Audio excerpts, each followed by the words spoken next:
Қайырлы күн, құрметті әлеуметтік желі пайдаланушылар, құрметті Тұрбат ауыл округінің тұрғындары. Кезекті тікелей эфир. Өздеріңіз білесіздер, белгілі себептермен біз осындай жиындарды онлайн режимде өткізіп жатырмыз. Бүгінгі күн тәртібінде Тұрбат ауыл округі әкімінің өткен 2020 жылы атқарған жұмыстар жайлы есебі және 2021 жылда атқарылатын міндеттер жөнінде талқылайтын боламыз. Сонымен қатар ауданда атқарылған 2020 жыл ауданда атқарылған жұмыстар жөнінде де баяндама жасалынатын болады. Баяндаманы бастамас бұрын регламентті белгілеп алайық. Бірінші ауыл округінің әкімі баяндамасын жасайды. Одан кейін ауданда атқарылған жұмыстар бойынша біз бейнеролик көрсетеміз. Одан соң мен өзім қысқаша баяндама айтып өтем. Кейін сұрақ жауаптарға көшетін боламыз. Олай болса, сөз Тұрбат ауыл округі әкімі Атымтаев Сәкен Раманқұлына беріледі.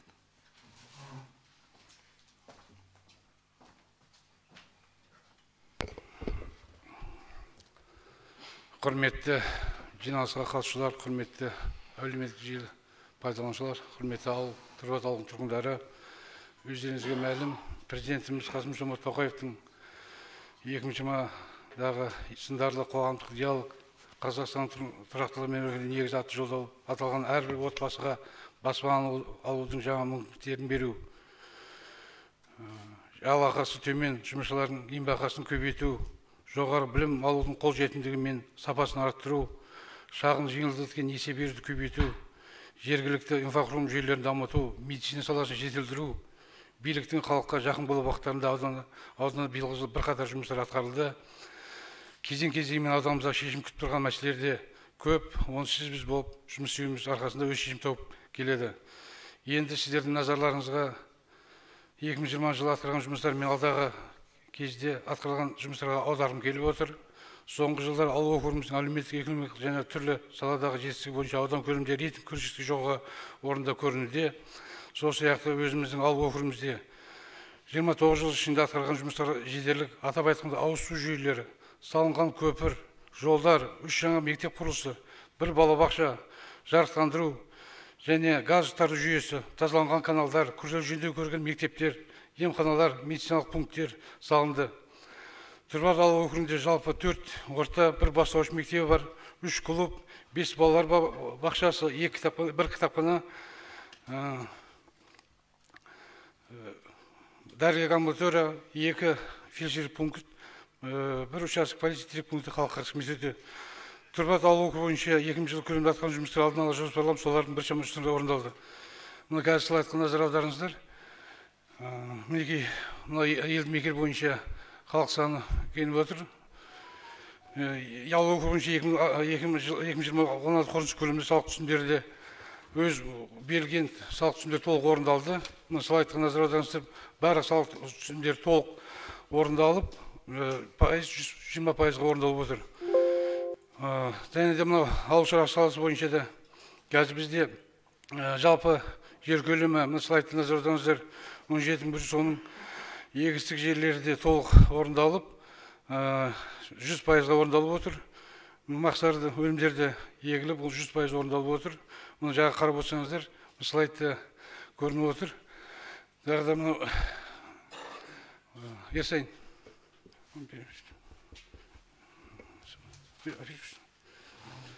Бір минут кешірім сұрайым. Одан кейінгі мәселе елді мекендер бойынша айтып өттім. Тұрбат округі бойынша 20 жылғы салық төлемдерін жоспарлы орындау жайлы 3 слайдта. Бұл жерде жеке салық, табыс салығы, көлік құралдар салығы, мүлік салығы, мүлікке жалға беру салығы, ерікті алымдар толығымен артымен орындалып отыр. Енді өздеріңіз білесіздер, Қазығұрт ауданы, соның ішінде Тұрбат ауыл округі ауыл саласы бойынша да бірқама жұмыстар атқарылды. Ауыл шаруашылығы саласы бойынша барлық жер көлемі 17.307 гектар болса, одан егіс жер көлемі 5737 гектар, оның ішінде суарма жер көлемі 587 гектар, жайылым жерлер 7429 гектар, шабындық 2408 гектар, бау 8 гектар. Осы жерлер 3 жауапкершілігі шектеулі серіктестігі, 14 өндіріс кооперативтері мен 276 шаруа қожалықтары жұмыс істейді. 2020 жылда аудандық ауыл шаруашылығы бөлімімен 3 жақты келісімшартқа тұрып, нақты тапсырма берілген болатын. Жалпы ауыл округ бойынша екі тапсырмасы 4950 гектар болса, орындалғаны 4950 гектар болып 100% орындалып отыр. Барлық мынау көріп отырсыздар слайдта барлық жер көлемі бойынша ақпарат тұр.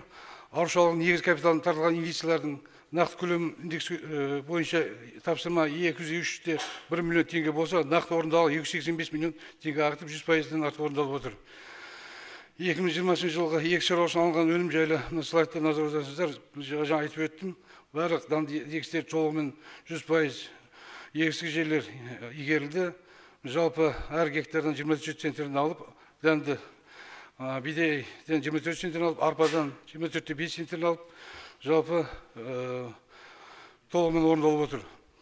Енді тікелей аудан әкімі жүрген түрлерінің тапсырмасына сәйкес Тұрбат ауыл округі бойынша бір алқаптан 2-3 алым жайлы жобасы былтыр қолға алынатын болды. Ол бойынша да Тұрбат ауыл округінде бірқатар жұмыстар атқарылып, қазіргі таңда бір алқаптан 2-3 алым жобасы да 5 шаруа қожалықтары алып, бізге берген тапсырма 100% орындалды. Осы слайдта көрініп отыр. Ендігі мәселе мемлекет тарапынан жеңілдіктен берген жанармай игеру бойынша да біз толыққанды өзімізге берілген жанармай толығымен шаруа қожалықтары алынды. Бұл да 100% орындалды. Ауыл округі бойынша жылыжайлар, енді өздеріңіз білесіздер, Тұрбат округінде аудан көлемінде 80%-дей жылыжай бізде орналасқан. Бұл жылыжай бойынша 85 жеке тұрғын үйлерде 29 шаруа қожалығы барлығы 64-те 8 гектар жылыжай құрылған. Аудан әкім тапсырмасы бойынша 2020 жылы 5 гектар жерге жылыжай құру керек болса, бүгінгі таңға ауыл тұрғындары өз қаражаты есебінен, яғни 5 гектар жерге жылыжай құрып, тапсырма 100%-ға орындалып отыр. Бұл алынған өнімдер ішінде көкөніс, гүл, қызанақ өнімдер өндіріліп, Қырғызстан Республикасына, Ресей Федерациясына 1200 тонна қызанақ, 900 тонна өнімдер экспортталды. Және де осымен қарай қоршаған ортаға зиян тимеу үшін қазіргі таңда біз осы ортаға эмиссия рұқсат бойынша жылыжай иелерімен 5 рет жиналыстар өткізіп, 3 рет газетке мақала жариялап, түсіндіру жұмыстары жүргізіп, нәтижесінде қазір бойынша ауыл округі бойынша қоршаған ортаға эмиссия алу 10 шаруа қожалықтары және жеке кәсіпкерлер 16 гектарға жылыжайға рұқсат алған. Өздеріңіз білесіздер, кәсіпкерлік саласы бұл мемлекетіміздің дамуына локомотиві. Кәсіпкерлік саласы бойынша да біршама жұмыстар атқарылды. Бюджеттік емес инвестициялар бізге тапсырма берілетін болған. Оған 30 миллион оңтүстік жауапкершілікті және ірі арқылы несие алуы толығымен орындалды. Ол 28 ауыл тұрғыны алып, өз шаруасын домалатуда. Және де жеке кәсіпкерлеріміз осы біршама жаңа құрылыстар жүрілді. Мысал ретінде мына слайд қарасаңыздар, Монша Пірімқұлов 20 миллион теңгеге, Құрыстар дүкені Әбдіқапарова 20 миллион теңгеге, жылыжай Тахират Ақжаров 100 миллион теңгеге, Монша Юлдашева деген азаматшам 15 миллион теңгеге, жылыжай Қасием 50 миллион теңге алып, Малборды қаланың Бегімқұлов 5 миллион теңге алып, қазір таңда өз жұмыстарын жүріп жатыр. Тұрбат ауыл округі бойынша шағын және орта бизнес субъектілерін санын артырды және жұмыспен қамтуды біршама жұмыстар атқарып жатыр. Аудандық кәсіпкерлік кәсіп саласын дамыту үшін 2020 жылы іске асырылатын жұмыстар туралы жасалған 3 жақты келісімнің Тұрбат ауыл округінде орындалу туралы айтатын болсақ, ауыл округінде 6 жоба ұсынылған болатын, бүгінгі таңда 6 жоба да толығымен іске қосылды. Енді ол слайдтарға назар аударыңыздар, ол жерде әрқайсысын тоқтап өтпейін, ол жеке кәсіпкерлер жаңа Пірімқұлов алдыған еңбек елді мекеннен өзінің үйіндегі 20 миллион теңге монша ашты. Бұл жұмыстар ары қарай жалғасады. Және де мынау бастау бизнес жобасы арқылы 12 азамат 520 мың теңгеден жалпы 6 миллион теңге алып өз кәсібін ашты. Мынау слайдта назар бюджет инвестиция туралы да бізде берілген тапсырма 550 болса 602-де 3 миллион қылып 109% орындап отырмыз. Және де біздегі оңтүстік аймақтық жауапкершілікті және іріс макро арқылы несие алу бұл да тапсырма берілген 80 миллион 85 миллион алып 106% болып 32 тұрғын өз жұмыстарын өз кәсібінде жұмыс істеуде. Енді білесіздер, аудан ауыл шаруашылығы саласы болғандықтан ветеринар саласы бойынша да бұл біздің немізде еш уақыт қалмайды. Сол бойынша да біз қазіргі таңда мынау елді мекен бойынша 10 слайд қарасаңыздар, әр елді мекен бойынша қанша уақ мал, қанша ірі қара, қанша жылқы, құстар бар екені көрініп отыр. Жалпы бұлар бойынша да біздер ветеринар саласы бірлесіп 2000 жылы Сібір жарасы ауруына 9239 бас ірі қара мал, 40 бас уақ малдарға егілді. Аусыл ауруына да күл, оспа, барлығын толығымен берілген тапсырма 100% орындадық. Және де мал округі аумағында қырымқанды кемералық безгегіне қарсы 9752 бас ірқара, 2009 жылқы, 23610 ақмақ тоғытылып, 1445 жеке тұрғын үйге 17 қора жайлармен барлығы 240-та 720 шаршы метр жер көктемдегі және күзгі мезгілде залсындырылды. Барлық ауыл шаруашылық жануарларының жоспарға сай сібір жарасы, ауызсу, күл, тағы басқа ауруларға қарсы толық емделіп бітті. Енді өздеріңіз білесіздер, әлеуметтік салаға тоқталып өтсем, әлеуметтік сала бойынша, Тұрбат ауылы бойынша республикалық бюджеттен тағайындалған атаулы әлеуметтік көмек туралы бізге отбасы саны 150 берілген. Жыл көлемінде атқарған межені 49,623 миллион теңге. Бұл да толығымен 150 отбасы алып 100% орындалып жатыр. Атаулы әлеуметтік көмек алушылардың 1-6 жас аралығындағы балаларға әлеуметтік пакетке тамақ және гигиена құралдарын алып, округ бойынша 136 бала санына 7,225 миллион теңге пакеттер таратылды. Атаулы әлеуметтік көмек алған азаматтар өз кәсіптерін ашып, шаруаларын дөңгелетуде. Ауыл тұрғыны бір мысал, ауыл тұрғыны Боран Ақылғожа Тұрбат елді мекені орталығында бір бөлмелі жалға алып, шаштар ашты. Бұндай мысалдар көп.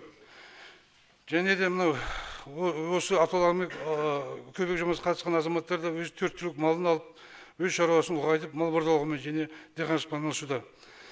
Атаулы әлеуметтік сала бойынша атқарылған шаралар, мына слайд қарасаңыздар, бізде жалпы Ұлы Отан соғысы біреу қалды. Мінекей өзіңізде бұлар да біздің аппараттың еш уақытта несіне кетпеген. Сондықтан мына бюджеттің есебінен 1 миллион берілсе, демеу жүйесіне 100 мың теңге беріліп отыр. Бір Ұлы Отан соғысы ардагерімізге. Тегін ем алғандар, ардагерлерімізге де біз қордай үнемі қолдау көрсетіп отыр. Жеңіл өту бағдарламасы бойынша да 9 азамат, жалғыз басты 5 азаматқа 150 мың теңге, 111 миллион теңгелік көмек көрсетілді. Слайдқа назар аударыңыз. Ауыл округі бойынша бізде жаңа айтып өттім, тың еңбеккерлер 5 азаматқа 18 миллион теңгеден 90 мың теңге субсидия тарту етілді. Аз қамтылған етілген отбасыларға 1 тоннадан көмір үлестірілді. Білім саласы бойынша атқарылатын жұмыстарға өтсем, ауыл округі бойынша аумағында жалпы 5 мектеп, бір бастауыш мектеп орналасқан, жалпы 1 мемлекеттік балабақша және 5 жекеменшік балабақша бар. Ауыл округі бойынша бірыңғай тестілеу қорытындысы бойынша да біршама жоғары жетістіктерге жеттік. Қазіргі таңда жалпы 5 мектепте мемлекеттік грантқа түскен, оқуға түскен 52, ақы оқуға түскен 21. Енді 10-шы слайд бар. Сонымен қатар ауыл округінде аумағында 1 мемлекеттік балабақша, мемлекеттік жекеменшік әріптеске биыл 5 жылға жемқорлық басқару берілді және 5 жекеменшік балабақша жұмыс істеуде. Мәдениет және спорт саласы үнемі назарымызда.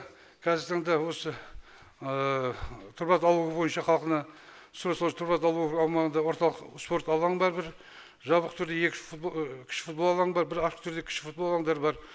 Ауыл жас спортын айналысу үшін қолайлы жағдай жасалынған. О жағынан мақтанып айтуымыз болады, бізде әлем чемпиондары да бар, Азия чемпиондары бар. Бірақ мысалы Кенжеғұлов Арсланбек былтыр әлем чемпионы болып атанды. Денсаулық сақтау саласына келетін болсақ, Тұрбат емханасы дәрігерлер саны 5, орта буынды медицина қызметі 24, кіші буын қызметкер 5 және 7 техникалық жұмысшылар халыққа қызмет етеді. Ауыл округінде қарасты 3 елді мекенде 1 медпункт, 2 ФАП қызмет көрсетеді. Тұрбат ауыл округі жолымен салынған бір қабат ғимаратта орналасқан емхана, терапия, балалар, әйелдер, зертхана, балалар егу, ең қол бөлімде жұмыс істейді. Ауыл округінде инфрақұрылымды дамыту бойынша да тікелей аудан әкімі Төлеген Тұрдардың арқасында биыл толыққанды Тұрбат ауыл округіне газ 4 елді мекен толық қамтылған. Қысқаша айтып өтсем, Тұрбат ауыл округі бойынша 1745 тұрғын үй болса, оның ішінде 1231 тұрғын үйге табиғи газ құбыры тартылған.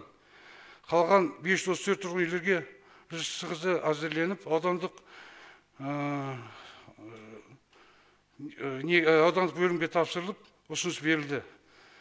Мұны қазір слайдқа назар аударыңыздар, қазір жеке қарап өтсек, Тұрбатта қазір таңда 637 үйдің 412-сі газ пайдаланып отыр, 53% көріп отыр. Өндіріс елді мекенде 284-дің 116-сы газ пайдаланып отыр. Қызылдаған елді мекенде 190 үйдің 71-і пайдаланып отыр. Еңбек елді мекен 120 үй болса, соның 101-і толығымен. Жалпы айтқанда барлығы 1231-дің 700-і, яғни 60-қа жуық пайызы орындалып отыр. Енді осы жерде ескертеді кететін ауыл округі бойынша 149 тұрғындардың жеке тұрғын үй құжаттарын техникалық шарт алуға тапсырып берілген. Бұл көрсеткіш тағы да ұлғаяды. Қалған үйлерге құрылыс монтаж жұмыстары үнемі жүргізілуде. Ауызсу бойынша да Тұрбат елді мекенінде біршама жұмыстар атқарылды. Шамамен мына слайдқа қарасаңыздар, Шұрбұлақ елді мекеніне 6 капта жасалынып, 800 метр су құбыры тартылды. Бостан көшесіне ауызсу жүйесі 1000 метр су құбыры тартылып, 8 колодец қойылды. Бақыт көшесінде 850 метр жаңадан ауызсу құбыры тартылып, 4 колодец қойылды. Өндіріс елді мекеніндегі Атамекен бұлақ көзінен 1 капта жасалынды. Көктем су қоймасының бұлақ көзі қайтадан тазаланып, капта жасалынып, айналасы қоршалды. Өндіріс елді мекеніндегі Сәбир бұлақ көзінен қайта тазаланып, 1 капта істелінді. Электр жүйесі бойынша да Тұрбат ауылы бойынша біршама жұмыстар атқарылды. Оны атап өтсем, слайд қарасаңыздар, Сәбир көшесінің бойындағы 5 мақала дейміз, 998 дана бағана және электр сымдары ауыстырылып, қосымша жөндеу жұмыстар жүргізілді. Оған оңтүстік жарық транзиттік инвестициялық жобасы арқылы атқарылды. Және де еңбек елменінде 106 дана бағана және электр сымдары ауыстырылып, қосымша жөндеу жұмыстар жүргізілді. Бұл да оңтүстік жарық транзиттік инвестициялық жобасы арқылы атқарылды. Жол жүйесі бойынша да біршама жұмыстар атқарылды. Атап өтетін болсақ, бұл Тұрбат елді мекенінде Бөрібеков, Қасымов, Бақыт, Жұлдыз, Гүлстан көшелер 3-те 7 шақырым тоғым асфальт төселіп, көше жарықтары орнатылды. Исақұл көшесінде көше жарығы тартылды. Жалпы қаралған қаржы 85-711 миллион. Өндіріс елді мекенінде Тұрсынқұл көшесіне көше жарығы тартылды. 1-те 4 шақырым жерге. Бұл демеушілер есебінен тартылды. Слайдқа назар аударыңыздар. Және де біздің осы ауылына қарап азаматтан дегендей мына көріктандыру, көгалдандыру, абаттандыру, санитарлық тазалау жұмыстарында біршама жұмыстар атқарылды. 2020 жыл ауыл округі аумағында көріктендіру, көгалдандыру және санитарлық тазалау жұмыстары жоспарлы түрде жүргізіліп, ауқымды жұмыстар атқарылды. Ауыл округінде кіреберістегі қақпа маңында көріктендіру, көгалдандыру жұмыстары жүргізілді. Және де өз жерге қалған жапырақты декоративті көп жылдық 280 дана, сонымен қатар 20 дана Иран Сириян көшеттері, 30 дана жида ағаштар тағы басқа түрлер егілді. Отырған көшеттер айналасы қоршалып, қоршауды сырланды. Сонымен қатар беседка айналасы қоршалған декоративті көшеттер мен гүлдер отырғызылды. Уақытша күл қоқыс тастайтын орын полигон айналасында 350 түп қарағашты көшеттер егіліп, және күтімге алынды. Ерте көктемнен бастап Тастақсай өзенінің бойындағы ілесіп жатқан күл қоқыстар мен басқа да сумен ағып келген қоқыстар тазаланып полигонға апарып тасталды. Әр аптаның сенбі күндері санитарлық тазалау күні болып белгіленіп, ауыл тұрғындарының көмегімен сенбіліктер ұйымдастырылып, көше бойында және аулалардың алды тазаланып сыпырылды. Ауыл округі аумағында Смолята кесенесінің кешені аумағында да және Смағата кесенесінің аумағында да санитарлық тазалау жұмыстары, көгалдандыру жұмыстары ұдайы жүргізіледі. Бүгін таңда Ақтас селолық тұтыну кооперативі ауыл округінде 980 тұрғын үйдің меншік иелерімен және 19 кәсіпкер азаматтармен келісімшарт тұрып, күнделікті тұрмыс қалдықтар заттар полигонға шығарумен айналысуда. Алдағы уақытта да ауыл округінде барлық тұрғын үйлердің және кәсіпкерлердің меншік иелерімен келісімшартқа тұрып, ілесіп жатқан күл қоқыстарды болдырмау астында жұмыс жасау жоспарлануда. Құрметті Тұрбат ауылының тұрғындары, менің 2 жыл атқан есебім аяқталды. Тыңдап назарыңызға рахмет.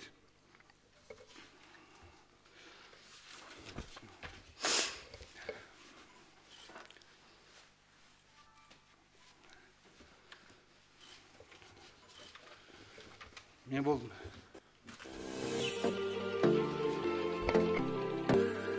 2020 жылдың 1 қыркүйегінде мемлекет басшысы Қасым-Жомарт Тоқаев парламенттің бірлескен отырысында жаңа жағдайдағы Қазақстан іс-қимыл кезеңі атты халыққа кезекті жолдауын жариялады.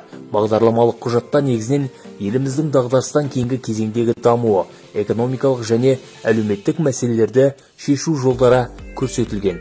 Мемлекет басшысының жолдауында берілген тапсырмалары ауданда жүйелі түрде орындалуда. 2020 жылы Қазығұрт ауданының маңызды әлеуметтік экономикалық даму көрсеткіштері оң деңгейде болды. Экономиканың басты көрсеткіші жалпы өңірлік өнім өткен жылы 132 миллиард 86 миллион теңгені құрады. 2019 жылдың тиісті кезеңмен салыстырғанда өсім 1% құрады.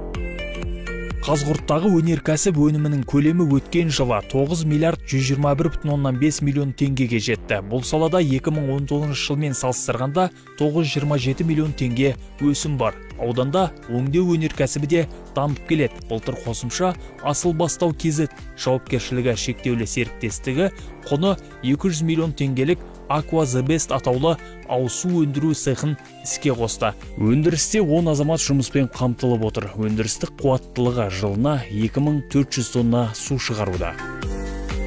Қазығұрт ауданы экономикасының басым бағыты ауыл шаруашылық саласы. Бұл салада 46 миллиард 188,3 миллион теңгенің өнімі өндірілді. Өсім 109,8% құрады. Егіс көлемі өткен жылы 4102 гектарға артты. Қазір аудандағы егістік жер аумағы 88,629 гектарға жетті. 2020 жылы арпа бидайдан 115,780 тонна астық жиналды. Түсімі әр гектарынан орта есеппен 24,5 центнерді құрады. Былтырғы жылмен салыстырғанда жоспар 10,270 тоннаға артық орындалды. Көкөніс, картоп, бақша дақылдарынан 20,000 тоннаға жуық өнім жиналды. Қарқынды баулардың көлемі 604,5 гектарға жетті.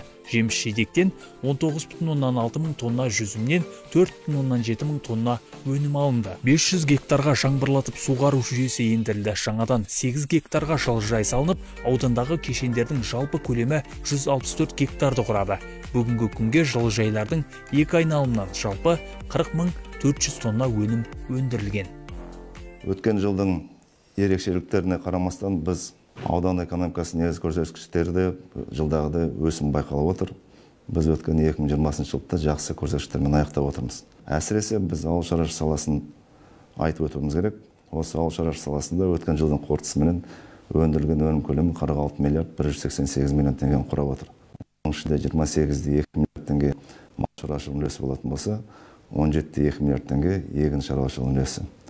Егін шаруашылығына келетін болсақ, өткен жылы 88 мың гектарға жуық егін егілді. Астықтан гектарынан орта есеппен 24,5 центнерден өнім алынып отыр.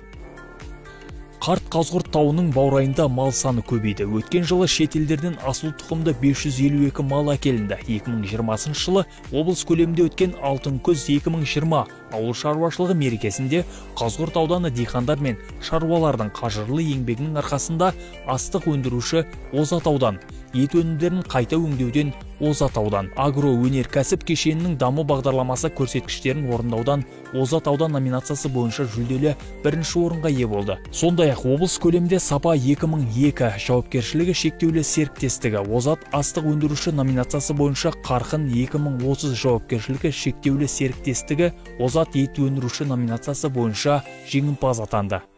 Мал шаруашылығына келетін болсақ, жалпы ауданда өткен жылдың қорытындысымен өндірілген өнім ет өнімдерінің 25 мың тоннаға жуық ет өндірілді.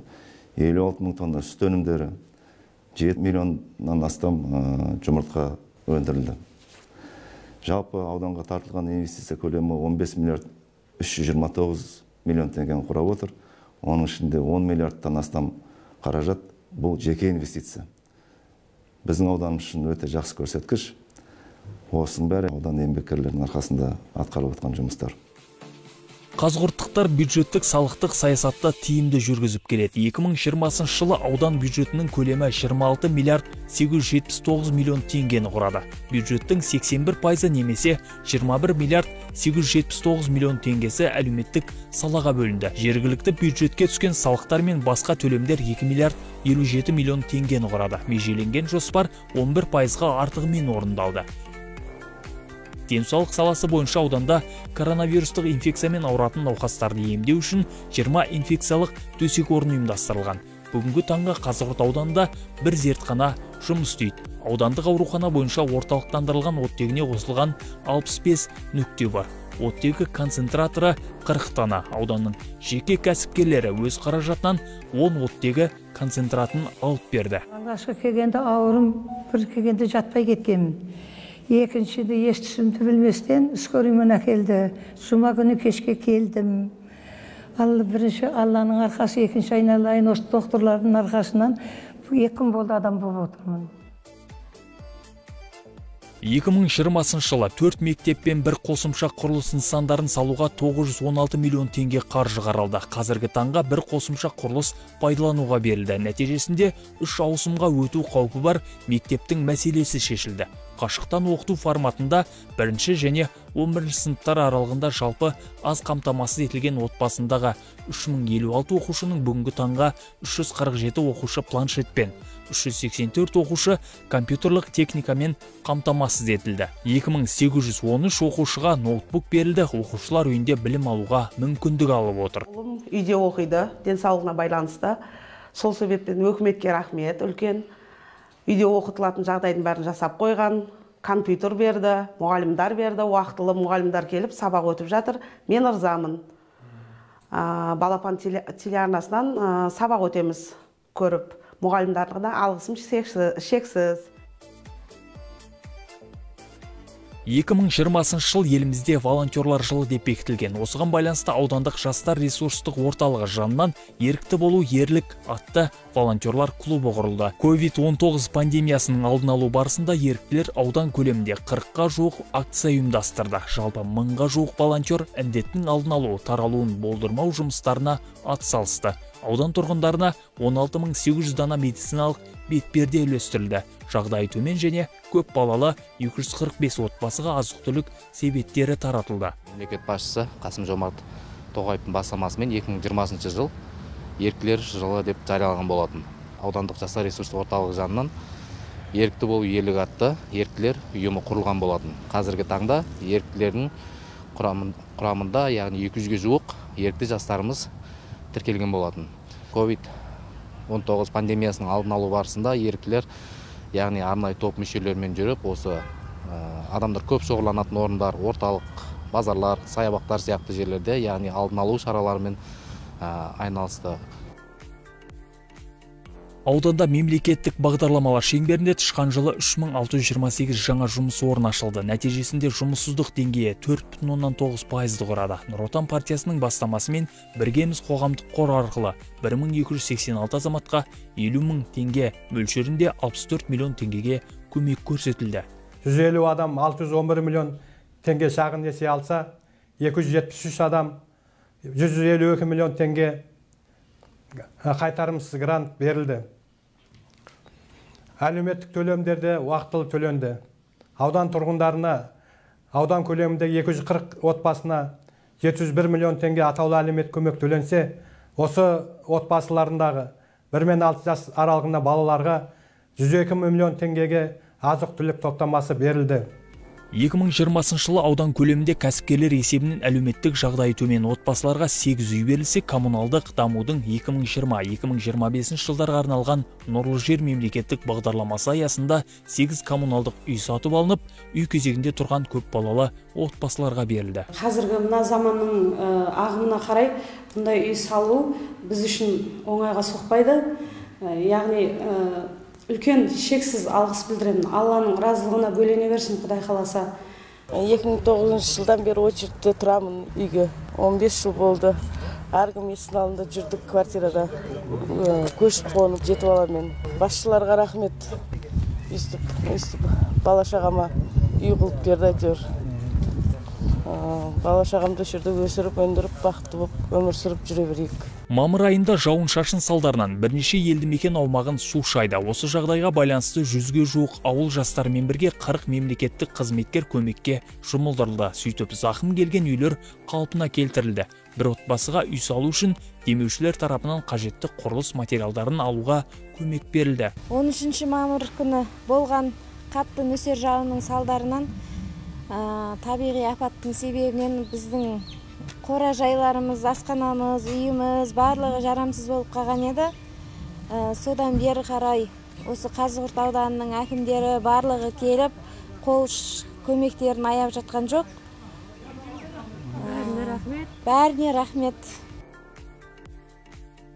Сапалы ауыз су, тіршілік нәрі. Бұл бағытта да ауданда ауыз толтырып айтарлықтай жұмыс атқарылды. Сапалы ауыз сумен қамтамасыз ету мақсатында 2020 жылы 8 нысанның құрылысына 889,9 миллион теңге қарастырылды. Бөлінген қаржыға су құбыры мүлде жоқ 8 елді мекенге жаңа ауыз су құбырларының құрылыс жұмыстары жүргізілді. Нәтижесінде қамту деңгейі 92%-ды құрады, немесе 59 елді мекен ауыз суға қол жеткізді. Бұға дейін тасжақтан тасып іштік, колонкіден, құдықтан тасып іштік. Әйтеуір, мінеке таза су ішіп жатырмыз енді. Рахметімізді айтамыз басшыларға да, мына пейнет қылып істеп жатқан балдарға да бәріне. Үйге кіргізіп алдық, кір жуып жатырмыз, ваннаға түсіп жатырмыз, су ішіп жатырмыз. Қаламен бірдей болды. Мінекей газ келді, су келді, қаламен бірдейміз әзір.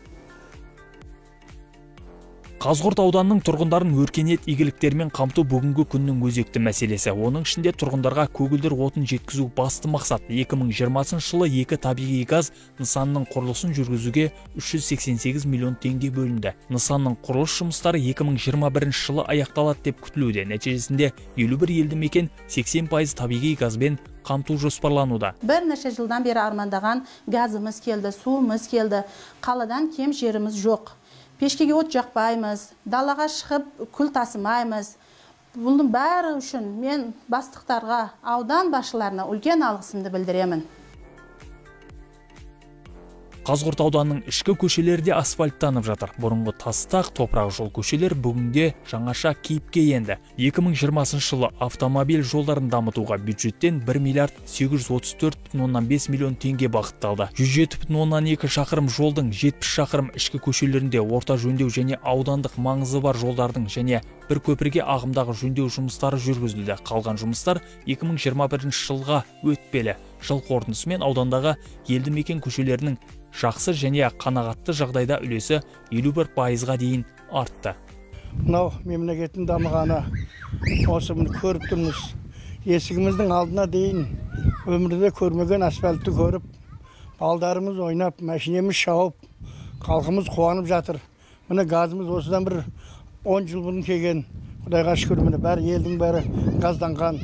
Міне суланған. Мына мемлекеттің арқасы, мемлекеттің дамыған арқасы. Мемлекеттің басқарып жүрген жігіттер жасай берсін, мына халықтың қамын ойлай берсін. Халықпен біргеміз бәріміз, халық қалай болса біз де солаймыз. Рахмет мемлекетке. Жұмыспен қамтудың 2020-2021 жылдарға арналған жол картасы аясында 60 миллион теңгеге орталық саябақ және 80 миллион теңгеге Дендро саябаққа ағымдағы жөндеу жұмыстары жүргізілді. Бүгінде аудан тұрғындарымен келген қонақтарға барлық жағдай жасалған. Веложолақтар, демалыс орындары, концерттік сахна, су бұрқақтары, сонымен қатар ертегілердегі түрлі мүсіндермен қайта жабдықталды. Бұл үлкен саябақты соңғы жылдары мынау ауданның экономикасы, әлеуметтік жағдайы көтерілгеннен кейін саябаққа да жақсы көңіл бөлініп жатыр. Міне қазір веложолдар салынып, жұрттар демалатын жолдар, осындағы мынау түрлі ашық концерт залы барлығы да жөндеуден өткізілді. Сондықтан қазір енді ұялмай ауданымызға келген қонақтарға да көрсететін үлкен бір саябақ болып отыр. Сондықтан осы саябаққа келіп барлықтарыңызды шақырамын. Әсіресе жаз кезінде демалуға болады осында, мінекей балаларды алып келіп ойнатуға болады. Өткен жылда Қазығұрт ауданда жүргізілген жұмыстардың бір парасы осындай. Атқарылған шаруа аз емес. Қазығұрт ауданда инфрақұрылым жүргізу, өркениет игіліктерін қолжетімді ету жайы басты назарда тұр.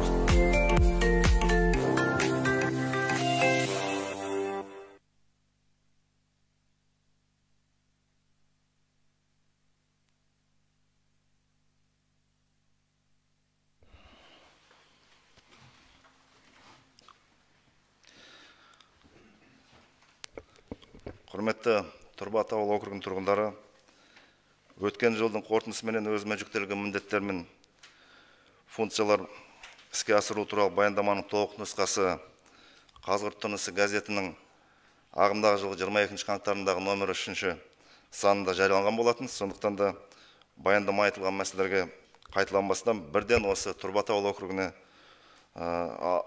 атқарылатын жұмыстарға тоқтап өтсем, 2020 жылы Тұрбат ауыл округіне 260 миллион 600 мың теңге бюджеттік инвестиция жұмсалған болатын. Биылғы жылда осы жұмыстар жүргізілетін болады.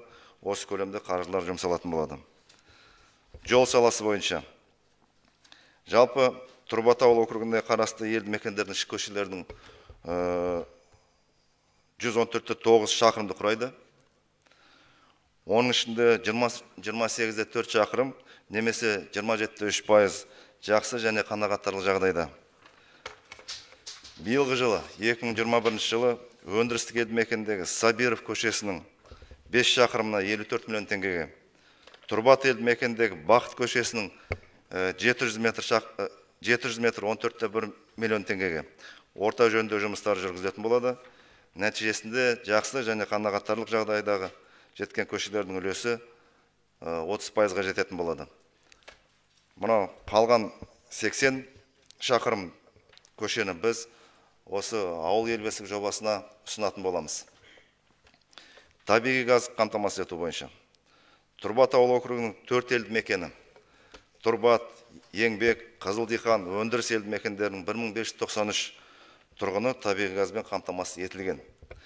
Биылғы жылы Тұрбат елді мекендегі Бақыт, Бостан, Бейбітшілік, Қаржан көшелерінің Өндіріс елді мекендегі Бастау, Кенжеғұлов, Сабиров, Атамекен, Көктем, Мұратов, Тұрсынқұлов көшелерінің ішкі орандық газбен қамтамасыз ету үшін жобалық сметалық құжаттамалар әзірленуде.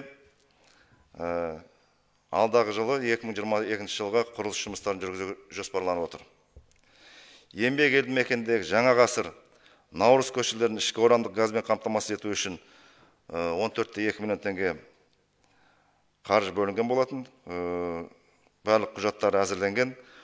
Бұны біз жұмыспен қамтудың 2020-2021 жылдарға арналған жол картасы аясында республикалық бюджет есебінен биылғы жылы қаржыландыратын болады. Сонымен қатар 2021 жылы Тұрбат шекаралық заставасын табиғи газбен қамтамасыз ету үшін 10 миллион теңге жобалық сметалық құжаттамалар әзірленуде. Өздеріңіз білесіздер, өткен жылы мынау шекаралық аймақтағы 3 застава Қазығұрт ауданы коммуналдық меншігіне берілген болатын. Осы 3 заставаны біз тиісті инфрақұрылыммен қамтамасыз етуге міндеттіміз.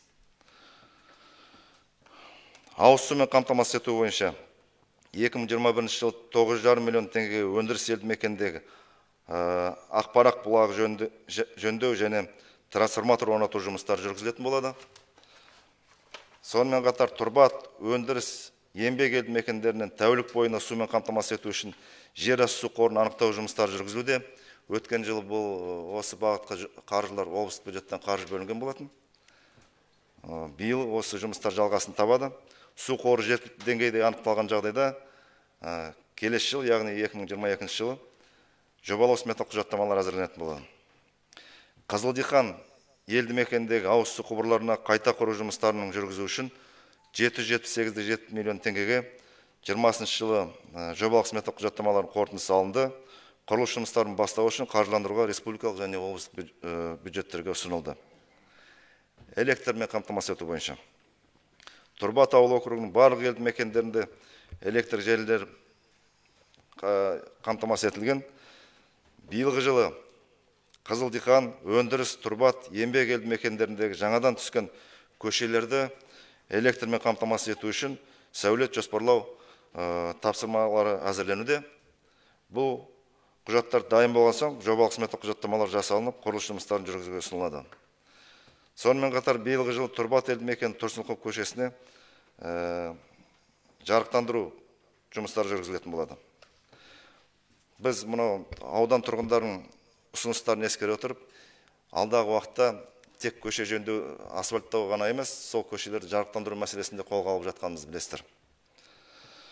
Білім саласы бойынша 2019 жылы өндіріс елді мекенінің жалпы құны 619,6 миллион теңгеге 200 орындық Ақпарақ мектебінің құрылыс жұмыстары басталған болатын. Биылғы жылы жұмыстар аяқталып пайдалануға беріледі.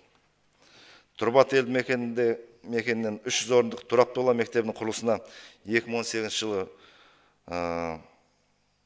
жобалық сметалық құжаттамалардың қорытындысы алынды. Оның жобалық құны 1 миллиард 222,6 миллион теңге құрап отыр.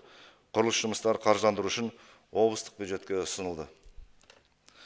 Тұрбат елді мекенінен 22,5 миллион теңгеге 640 орындық Қазанның 30 жылдығы мектебінің, Еңбек елді мекеніндегі 200 орындық Еңбек мектебін, Қызылдихан елді мекеніндегі 300 орындық Қызылдихан мектебін, Өндіріс елді мекенінің 300 орындық Жаңа тірлік мектебін газбен қамтамасыз ету жобалық сметалық құжаттары әзірленген. Құрылыс жұмыстарын жүргізу үшін облыстық салық басқармаларға жолданды. Тұрғын үй саласы бойынша Тұрбат елді мекенінде бір қабатты 2 пәтерлі 2 тұрғын үйдің құрылысына 57 миллион теңге жобалық сметалық құжаттамалар жасалынды. Алдағы уақытта құрылыс жұмыстары жүргізілетін болады. Қатты тұрмыстық қалдықтар тастайтын полигонның құрылысына өздеріңіз білесіздер 2018 жылы барлық құжаттар әзірленген болатын. Бұны да біз биылғы жылы жұмыспен қамту 2020-2021 жылдарға арналған жол картасы аясында іске асыратын боламыз. Абаттандыру жұмыстары. Биылғы жылы аудандық бюджеттен 23,6 миллион теңге қаржы бөлініп, Тұрбат елді мекеніндегі орталық саябақ күрделі жөндеуден өтетін болады. Бұл осы қазіргі бекіткен бюджет. Алдағы уақытта бюджет нақтылау барысында қосымша үнемделген қаржы немесе облыстан берілген, республикадан бөлінген қаржылар аясында тағы да басқа да біздің жоспарлаған жұмыстар жүргізілетін болады. Мен Тұрбат ауыл округі бойынша қысқаша баяндамам аяқталды. Енді сұрақ жауаптарға көшсек.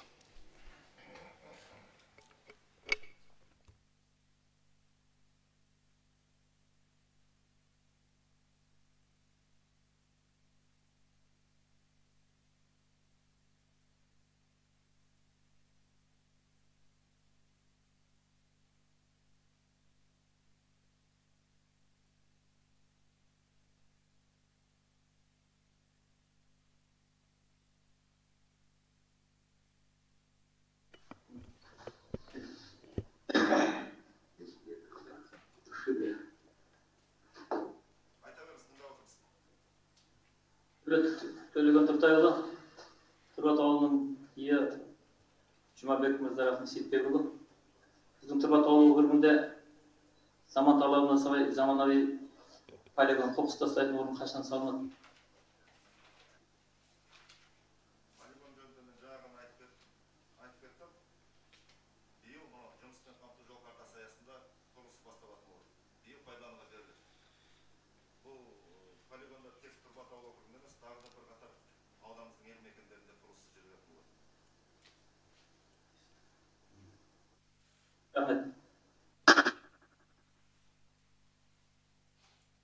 Мен de size bir şuramın var edi. Oğul bir soracağım. Oğul oğlunun anlamında yobadan kap ketken köşeler yerine turma, ülke gelip turmalar kaçan yürütülüyor.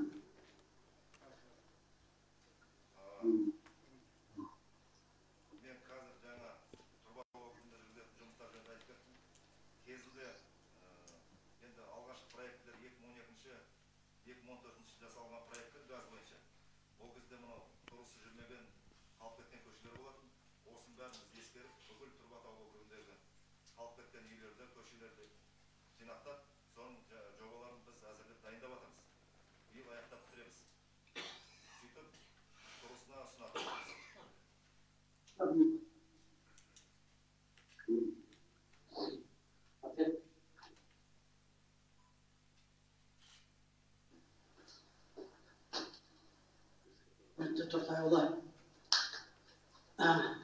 Өндіріс елді мекені тұрғынат Мыңбаев Бақтияр. Сізге қояр сұрағым, өндіріс елді мекеніндегі заставаға өтетін көпірдің құрылысы қашан істелінеді, соны сұрайын.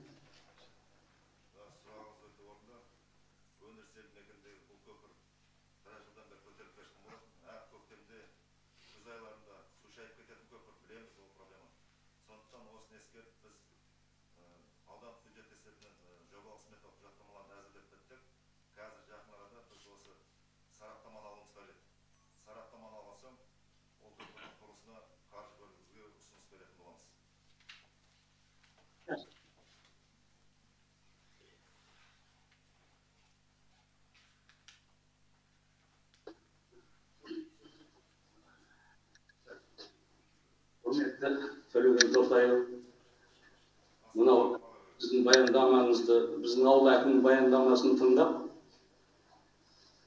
көңілге түйіп отырмыз. Мінекей Құда қаласа, еліміз жаңа жылды жаңа бастап жатыр. Жаңа жылымыз құтты болсын бәрімізге. Сіз жаңа айтқандай табыспен өткізе білейік жаңа жылды. Жаңағы әңгімеңізде осы аудан бойынша, жаңағы ауыл бойынша айтқан сөздеріңіз, халықтың игілігіне жұмсалатын тірліктердің бәрі өте орынды болып жатыр. Енді мынау халыққа қанша берсе де кейінгі жағынан тағы жетпей жатқан жерлері болады. Ана бай әлгі құдай болсам дегендей сұрана береді. Елде тыныштық болып тұрса, халқымыз аман болса, басшыларымыз аман болса, осы елдің қамын ойлап жатқан сіздер сияқты азаматтар аман болса, Құда қаласа, еліміз бұдан да гүлденеді. Құда қаласа, қанағат қылсақ, қарын тояды дейді. Ақырын тірлік болады. Бірден әлгі баяғыда Сайдың оғанын айтшы, бірден Москва тұрмаған дегендей. Міне сол үшін Құда қаласа, ақырын адамдар өзін-өз басып, құры елері берместен, осы қанағат қылып, Құда қаласа барекет беріп жатыр. Мемлекетіміз бай болып жатыр, Құда қаласа. Жылдан жылға өркейіп, өсіп жатыр, дамып жатыр. Барлық жерінен дамып келіп жатыр. Еш қайсы мемлекеттен кем болып жатқаны жоқ. Соның бәрі біздің осы халқымыздың, қазақ халқының ілімді, білімді болып жатқан данышпандарымыз шығып жатқан қазақ елінен бұдан да жақсы мемлекет боламыз деп жаңағы ойланамыз. Өзіміз енді халыққа айтып жүрміз ғой арасында, бұдан қандай, баяғы заманынан салыстырып көрдік деп. Мынау істеген істеріңізге өте қанағаттанып отырмын. Біраз жыл істегеніңізге бәрі орынды. Сіз туралы бұлай онша-мұнша әңгімелерді естімегенмін мен өзім. Сол үшін сізге рахмет. Осы жұмысты жақсылап істей беріңіз. Бұдан да жоғарғы лауазымды жұмысқа көтеріле беріңізге жаңағы тілектеспін. Деніңіз сау болып, табыстан табысқа жетіңіздер. Халқымыз аман болсын, ел тыныштық болсын, жастар аман болсын. Елімізде бай болайық. Мемлекетімізде көп ұлтты азаматтарымыз бар. Біздің Тұрбатта жаңағы 2 ұлттақ қалған, бұрын көп еді ол. 7-8 ұлттың өкілі бар еді. Тату-тәтті өмір сүріп жатырмыз. Бәрі жайында. Біреуі егіне кетіп, біреуі жылыжай істейді, біреуі жаңағы мал бордақылайды. Сонымен өмір сүріп жатырмыз. Жаман емес. Рахмет. Мынау істеген ісіңізге 5 деген баға қоямын. Өмір жасыңыз ұзақ болсын. Елде тыныштық болсын. Өзіңіз үшін, халық үшін қызмет қыла беріңіз. Рахмет. Рахмет. Бағасы 5. Қанағаттанады.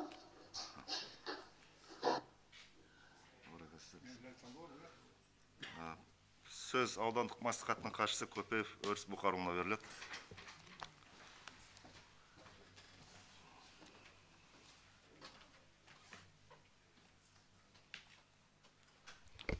Құрметті Тұрбат ауылы округінің тұрғындары, сіздермен біздер қазір ауыл әкімі Атымтаев Сәкеннің және аудан әкімі Төлеген Тұртайұлының 2020 жылы атқарған жұмыстарын есебін тыңдадық. Есеп баспасөз беттерінде жарияланған. Бәріміз таныспыз атқарылған жұмыстармен.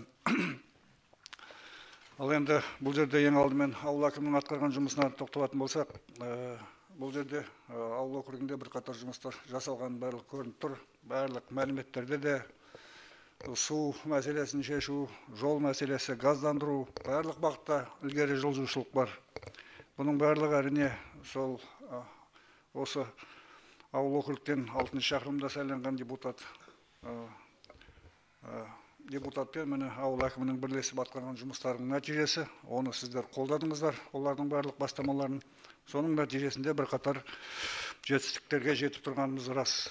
Сонымен бірге айтып кететін бір мәселе, қазір міне аудан әкімі өзінің баяндамасында айтып кетті. Өздеріңіз сұрақ қойып жатсыздар, полигон салу жөнінде. Ал осы полигондар салынады, бірақ дегенмен біздің елді мекеннің ішінде, осы Тұрбат елді мекенде көптеген жылыжайлар орналасқан. Сол жерде оны біз барлығымыз көпірмен жағып жатырмыз. Кішкене экологияны бұзып жатқан жағдайымыз бар. Осының бәрін экологиялық талаптарға сәйкестендіруіміз қажет. Мен бұны ауыл әкімінің жұмысының кемшілігі деп айтып жатқан жоқпын. Мен бұны осы әңгімені кәсіпкерлерге айтқым келеді. Себебі әрине барлығы дұрыс, еңбек етіп жатсыздар, оның пайдасын көріп жатсыздар. Бірақ сонымен бірге қоршаған ортаны ластамау мәселесіне де көңіл бөлуіміз керек қой деп ойлаймын. Ал енді өткен жыл енді көп қиындықтармен өтті, барлықтарыңыз білесіздер. Соған қарамастан ауданымыздың экономикалық көрсеткіштері жоғары екенін де көрдіңіздер. Міне облыста үлкен көп ауыл шаруашылығы саласы бойынша көптеген жетістіктер озат ауданы атанып жатырмыз. Оның барлығы әрине осы бірлескен ынтымақ пен бірліктің арқасында болған еңбек, соны ұйымдастыруды аудан әкімінің тарапынан ауыл әкімдердің ұйымдастыру жұмыстарының нәтижесі деп есептейміз. Ал енді сіздер кеше ғана үлкен саяси науқан өтті. Аудандық мәслихат депутаттарын сайладық.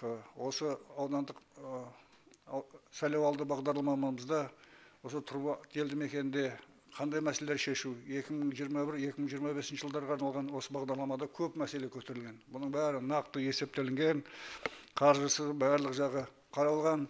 Сондықтан осы жұмыстар алдағы уақытта әлі жалғасатын болады. Қазір ғана бүгін біз 7 шақырымдағы аудандық мәслихат депутаттарының екінші кезектен сессиясын өткіздік.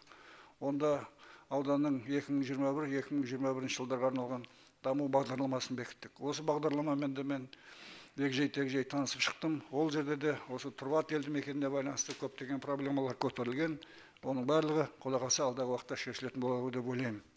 Сондықтан құрметті Тұрбат ауыл округінің тұрғындары, біз Тұрбат жаңа ағамыз айтып кетті, Төле ағамыз, ол жердегі қоғамдық келісім, этнос аралық татулықты да сақтау мәселесінде ешқашан естен шығармаймыз. Осы бағытта жұмыстар жасалынатын болады.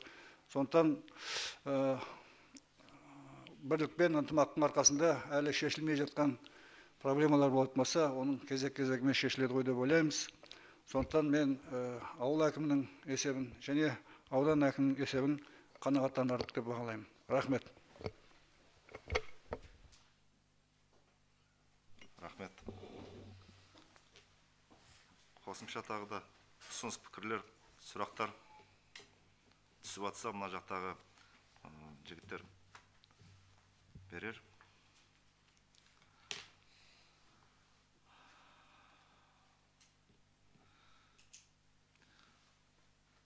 Facebook арқылы түсіп жатқан сұрақтарды біз мұқият қарап шығып, міндетті түрде жауап берілетін болады. Оған жауап мамандар осында отыр. Әр салалық бөлімнің басшылары бар, ауыл әкімдері бар. Жылдағыдай жұмыстарды біз атқарып келетін боламыз.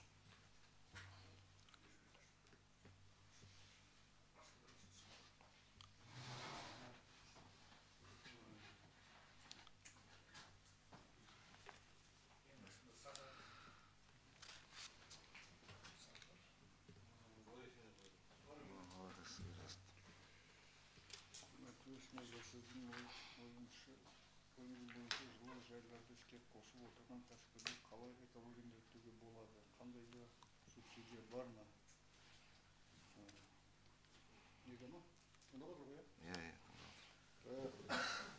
Сардар, құрметті Сардар мырза, мына қойып отқан сұрағымыз әрине дұрыс. Мен субсидия мәселесін айтып жатқан жоқпын. Әрбір кәсіпкер осы мәселені өз деңгейінде шеше деген ұсыныс айтып отырмын. Неге десеңіз, енді аудандық бюджеттің өзі шамалы, бұлай тартсаң, басқа жағына жетпей жатыр. Сондықтан кәсіпкер ретінде әркім өзінің отырған қызметін, істеп жатқан қызметін, қоршап отқан айналасын бәрін таза ұстау керек қой деп ойлаймын. Ең бірінші біз осы мәселеге көңіл бөлуіміз керек. Рахмет.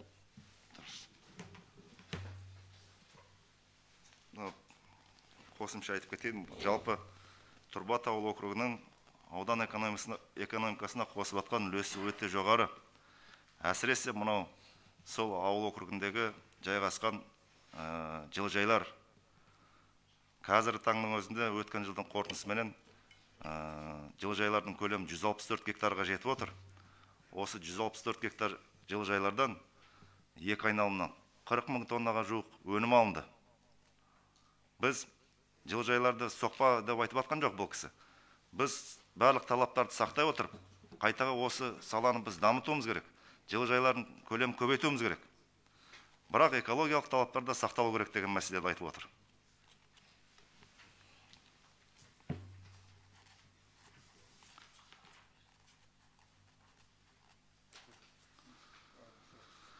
Так, Сардор, ауылдық жерлерде кәсіпкерлерге қандай кредит бар?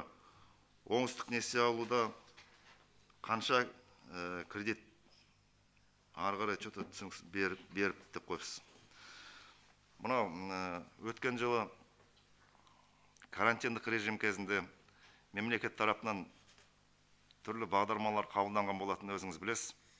Соның ішінде бизнес бастау жобасы аясында біздің ауданымыздың өзінде қаншама жобалар мақұлданып, нақты айтатын болсақ, 22 жоба мақұлданып, оған 2,6 миллиард қаржы бөлінген болатын. Мынау қайтарымсыз грантты білесіздер, мемлекеттік қолдау бағдарламасы аясында.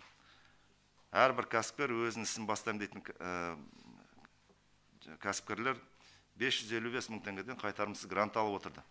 Осында грант алушылардың саны өткен жылы 270 адам. Барлығы өздерінің істерін бастап кетті. Басым бөлігі әрине ауыл шаруашылығы саласында, бірақ біз тек ауыл шаруашылығы саласына ғана емес, басқа салаларда, қызмет көрсету салаларында қамту керекпіз. Осындай ісін бастап атқан біздің аудан тұрғындарына біз қолдау көрсетіп келу керекпіз. Нақты одан бөлек қандай несиелер беріледі, тағы да қосымша қандай мүмкіншіліктер пайдалануға болады деген сұрақтар болатын болса, біздің кәсіпкерлік бөлімі оған толығымен жауап беретін болады, комментарий беретін болады.